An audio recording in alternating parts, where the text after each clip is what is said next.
আসসালামু আলাইকুম। আমরা যে কাজটা দেখতেছেন এটা চার্জিং পোর্ট পরিবর্তন করব। এটা কিভাবে করব, কিভাবে হবে ভিডিওটা সম্পূর্ণটাই দেখুন। এই ধরনের সমস্যাগুলি তুলে ধরার জন্য আমি ভিডিওগুলি বানিয়ে থাকি। যাতে ভিডিওগুলি দেখে আপনারা কিছু শিখতে পারেন। আমি ব্যাকসাইডটা আলাদা করে নিচ্ছি। আলাদা করে নিয়ে চার্জিং সকেটটা পরিবর্তন করব। খুব সতর্কর সহিত কাজগুলি করব। এটা পাতলা মাদারবোর্ড।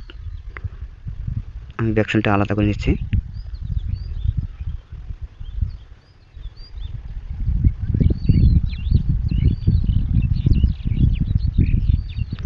গাম মারা আছে, গামটা আমি খুলে নিচ্ছি।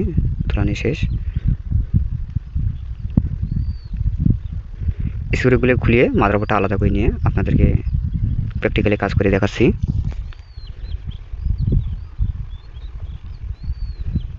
ভিডিওটা ভালো লাগলে ফলো, লাইক, কমেন্ট দিয়ে পেজটার সাথে থাকবেন। আমি স্ক্রুগুলো খুলে নিচ্ছি।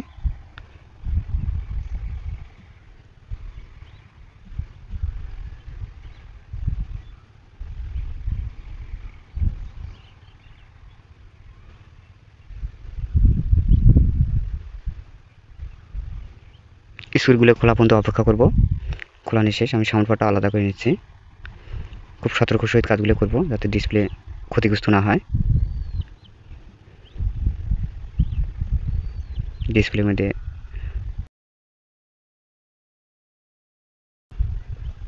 আমি মাদারবোর্ডটা আলাদা করার চেষ্টা করতেছি। সাইডে কিবোর্ড আছে, কিবোর্ডগুলোও আমি সরে নিচ্ছি।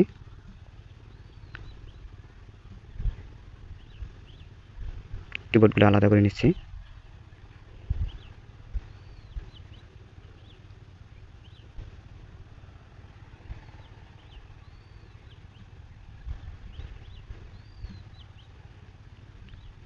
কাজগুলো খুব সতর্ক সহিত করব যাতে ডিসপ্লের কোনো ক্ষতিগ্রস্ত না হয়। মাদারবোর্ড আলাদা করা শেষ। আমি কিবোর্ডটা আলাদা করে নিচ্ছি।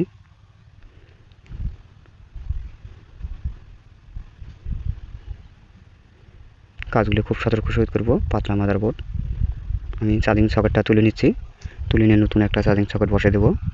দিয়ে চার্জের কানেকশন দিয়ে আপনাদেরকে দেখাচ্ছি কাজটা হলো কিনা সেটাও আপনাদেরকে দেখাবো। আমি চার্জিং সকেটটা তুলে নিচ্ছি।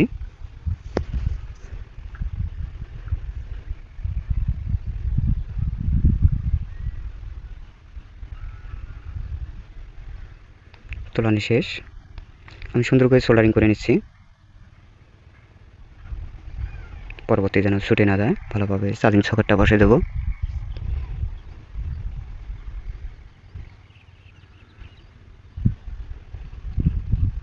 সোল্ডারিং করা শেষ। আমি চার্জিং সকেটটা বসে নেওয়া শেষ। আমি পা গুলিয়ে ভালোভাবে রং ধরে নিচ্ছি যাতে চার্জের কোনো লুজ কানেকশন না থাকে। লাগানি শেষ। আমি জুম করে আপনাদেরকে দেখাচ্ছি। চার্জের কানেকশন দিয়ে ভোল্টেজটা দেখবো ঠিকঠাক মতন ঢুকলো কিনা, চার্জের আইকনটা আসে কিনা সেটাও দেখাচ্ছি আপনাদেরকে। আমি ব্যাটারি সংযোগ দিচ্ছি। কাজটা হয়ে গেছে।